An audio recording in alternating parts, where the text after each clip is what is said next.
جس میں سول اور عسکری قیادت نے شرکت کی. چاروں صوبوں آزاد کشمیر گلگت بلتستان سے بھی نمائندے شریک ہوئے اور اس اجلاس میں فیصلہ ہوا کہ جعفر ایکسپریس حملے کرنے والوں کو بے نقاب کرنے میں کوئی کسر نہیں چھوڑی جائے گی.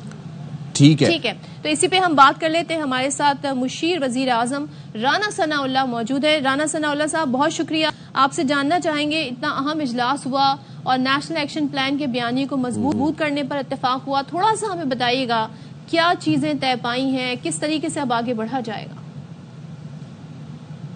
دیکھیے, اس پہ کوئی نئی چیز تو طے نہیں ہوئی. وہی چیزیں ہیں جو کہ یعنی پوری دنیا جو ہے وہ جس کے اوپر متفق ہے.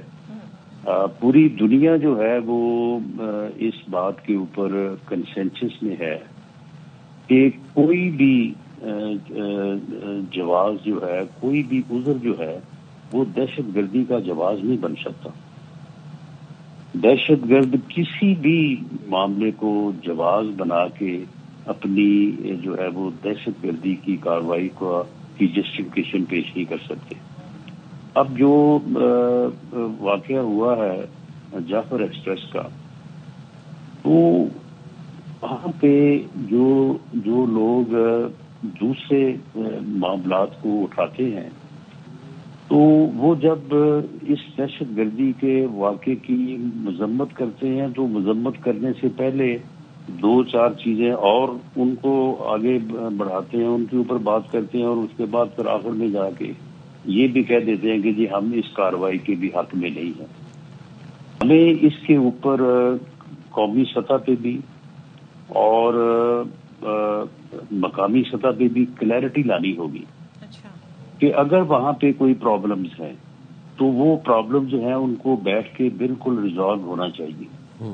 وہاں پہ اگر بلوچستان کسی وجہ سے ہمارے دوسرے صوبوں سے پیچھے رہ گیا ہے تو ہم سب کی ذمہ داری ہے کہ اس کو آگے لے کے آئیں.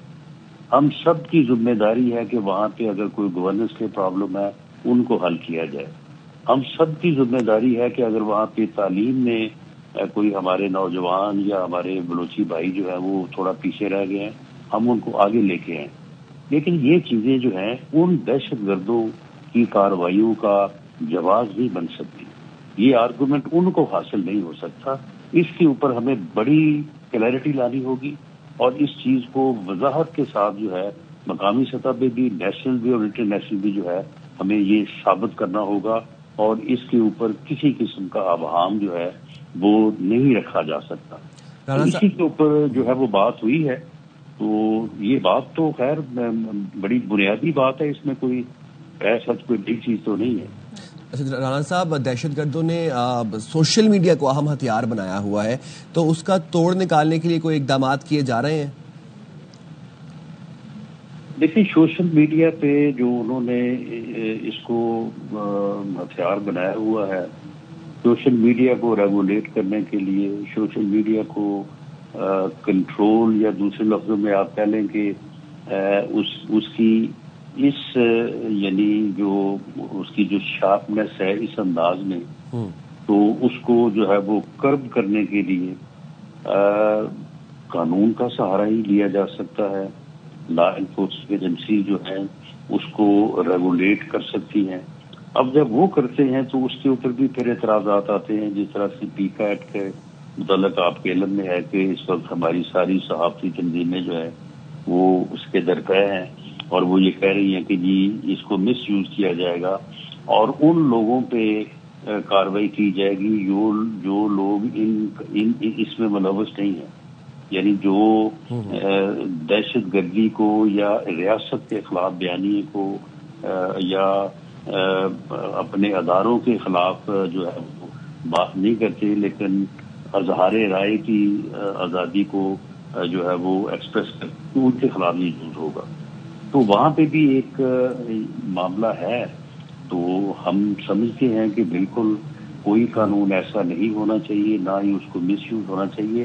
لیکن سوشل میڈیا کو ریگولیٹ کرنے کے لیے جو ہے یہ مادر قدر آزادی جو ہے کہ جو جس کا کی جائے, جو مرضی وہ کہنا شروع کر دے, جو مرضی وہ کہہ دے اور اس کو کوئی روکا نہیں سکے. تو اس کے اوپر بھی جو ہے وہ